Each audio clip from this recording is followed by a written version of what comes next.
Hello and welcome to another vlog.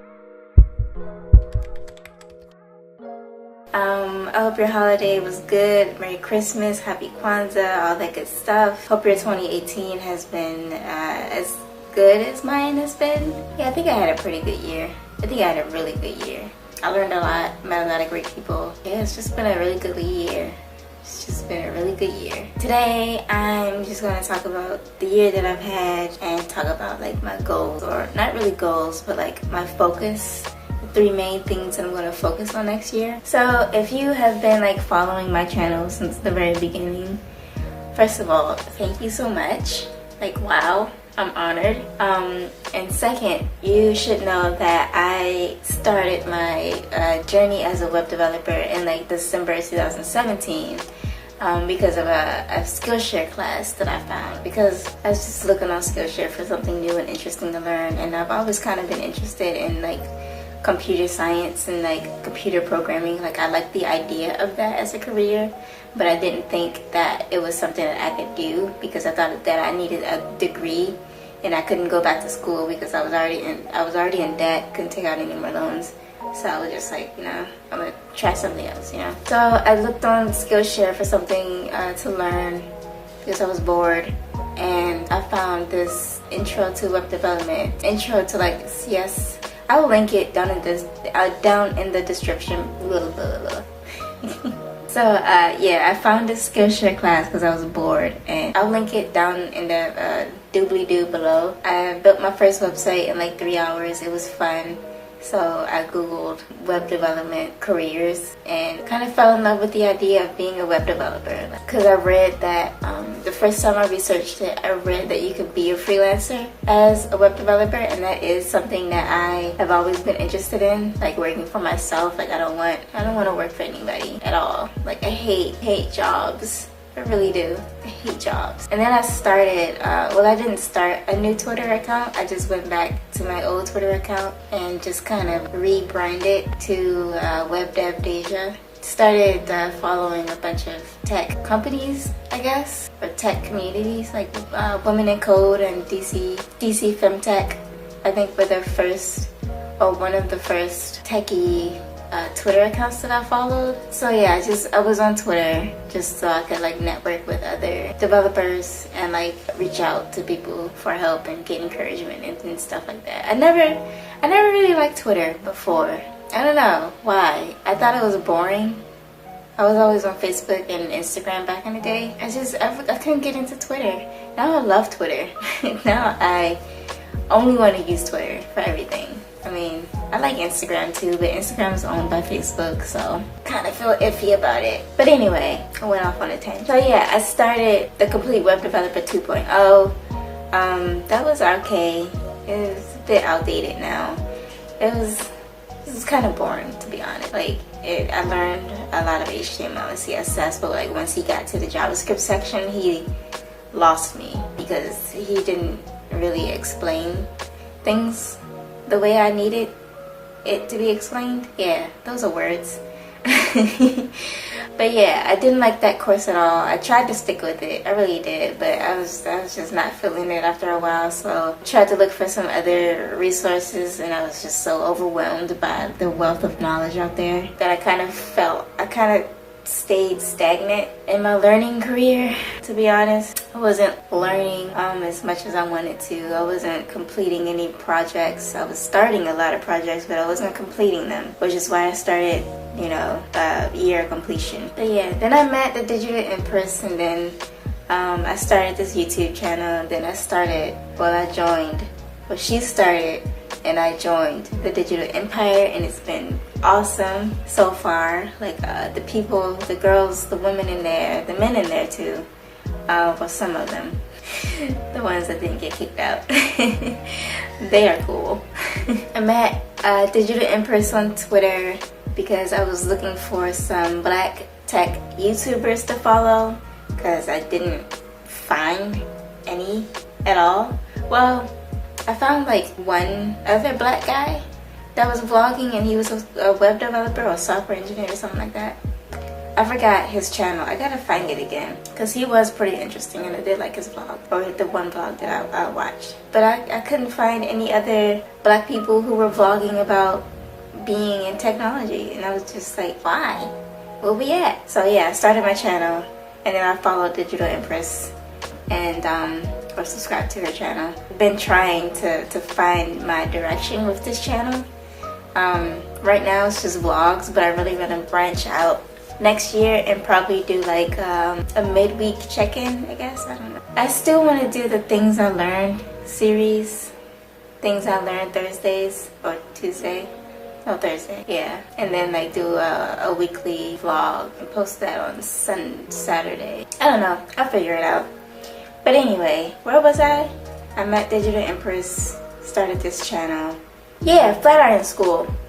So I was looking for some boot camps to join because I thought, well, first it started off with Make School. They actually reached out to me on Twitter saying that they were recruiting for their summer program. I forgot the name of it. I'll link that in the dooblydoo too if you want to check that out. Make School, I really like the idea behind Make School. Like, it's really cool, and I like the vibe that I got from this school. But yeah, it was far away and didn't have enough money to go to California. I really wanted to. But California seems like a really nice place. And then after that, I found Flatiron School, which is actually here. They started here. Well, they didn't start here. They started in New York, and then they came to DC like 4 years ago. I had no idea. I forgot how I found out about this school, to be honest. I think it was on Twitter too, or maybe it was on Facebook. I forget. And then of course there's General Assembly, which is in DC. I went to one of their Friday. That was pretty interesting. I like the vibe there. Tried to get into Flatiron School, but that was too expensive. But thankfully, Avi, the co-founder, if you know, you probably know this too if you've been following along my other vlogs. But yeah, the co-founder of Flatiron granted me access to WeWork because Flatiron is partnered with WeWork, so that they have their classes there in multiple WeWork locations around the world. I think it's around the world. I think they have some in other countries too.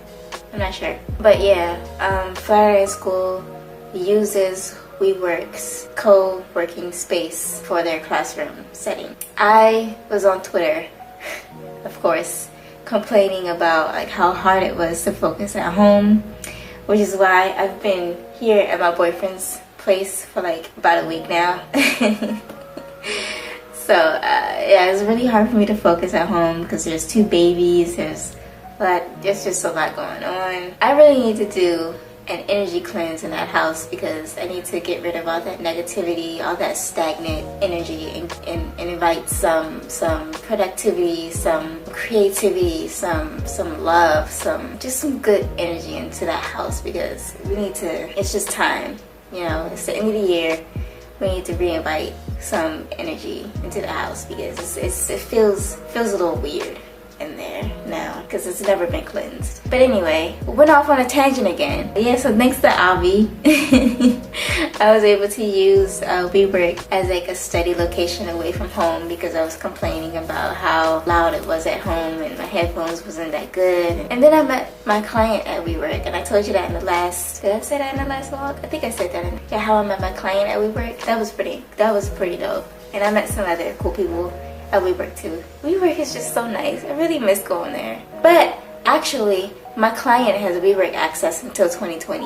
So I will definitely be back in there. Don't know when because I need to find a new part-time job and I need to balance my time with that part-time job and studying and working for this client. I'm working with other clients. That's a lot. That's a lot that I'm gonna have to balance. But it'll work out somehow. Yeah, that was pretty much my year. That was pretty much my 2008. A lot happened, and it feels like 2018 went by so freaking fast. It's hard to believe that all this happened in 1 year. Like, that's crazy. Time is crazy. I learned so much about myself thanks to a few women in Digital Empire. Taylor, for one. She's dope as hell. That was pretty much my 2018. It's pretty hard to believe that all that happened in 1 year because I've grown so much. I've met so many people. I've gotten so much help with my mindset and and focusing on what really matters. And of course, finding the path that I want to take as a web developer. I'm just so grateful for everybody that I've met, every lesson that I've learned, every fail, everything. I'm so grateful for everything. So my focus for 2019, and I think I've said this before, but yeah, my focus for 2019 is going to be balance, consistency, and boundaries. Yeah, I'm going to balance my time as a freelancer / entrepreneur.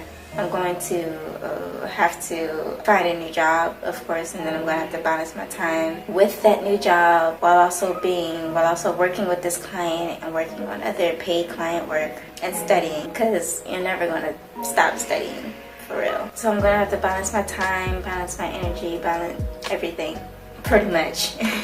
And I'm going to focus on being consistent. Like, I'm going to code every day. So far, I've been coding for 9 days. Today will be my 10th day coding. I haven't pushed anything yet to GitHub, but today will be my 10th consecutive day coding. Hooray for that. I'm going to focus on completing things. What was it, last week or 3 weeks ago? I've completed Code Your First Game. I built Pong. I completed that. I still want to go back. I haven't gone back yet and fix a few issues with the playability. And I'll also link that in the dooblydoo because you can't play it. It's up on my GitHub. So balance, consistency, and boundaries. Like, I really have to set boundaries on how I really want to set boundaries for how I want to be treated as a person, as an entrepreneur, as a freelancer, a daughter, as a cousin, as a niece, you know, as all these things. I really want to set boundaries on how I would like to be treated and how, yeah, basically just how I want to be treated, because that's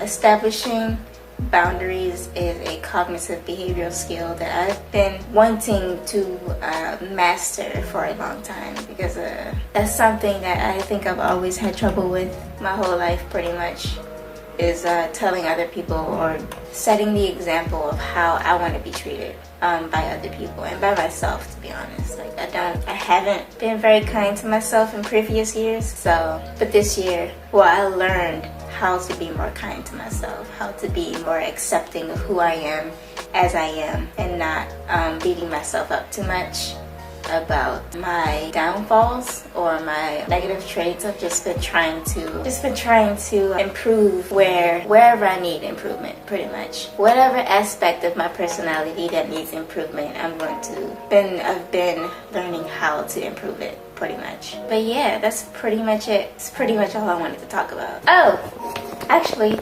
that's not all I want to talk about. I want to talk about this book because it is really good so far. I've only just started part 2. It's a very, very thin book. It's only 101 pages, but there's also some extras in here. There's a discussion guide. I didn't flip back here yet. Didn't want any spoilers. I'm not even gonna go there. But yeah, this book is so good. I'm reading it for the Life's Library book club that John Green started, and fucking wow. I had no idea it was going to be this type of book. Like, it's about interracial love, racism, Semitism. I think that's how you pronounce it. Yeah, it's a lot of hard topics in this book. Like, and it was written like 20 years ago, and like the shit in this book is still pretty fucking relevant today. So, And then he also gave us this little, this letter on why he chose this book, pretty much. Well, not why he chose this book, but a story that takes place in the same year that this book was published. And this is a really funny read. And I'm also reading An Absolutely Remarkable Thing. And this is fucking dope as well. This is hilarious. And wow, like, I wasn't expecting it. I mean, I was expecting it to be really good because of the ratings and the reviews of it so far, but like, for Hank's first book, this is fucking phenomenal so far. And I'm only on the 42nd page on the what chapter is this? The 4th chapter, and like, it's so good. Like, what? But yeah, those are the books I'm reading, and I still haven't finished the other book. There's just so many books I need to finish. I still haven't finished 70s. I think I'm on like page 500 or something. I have to go home and get that book. I'm gonna try and finish this book as soon as possible.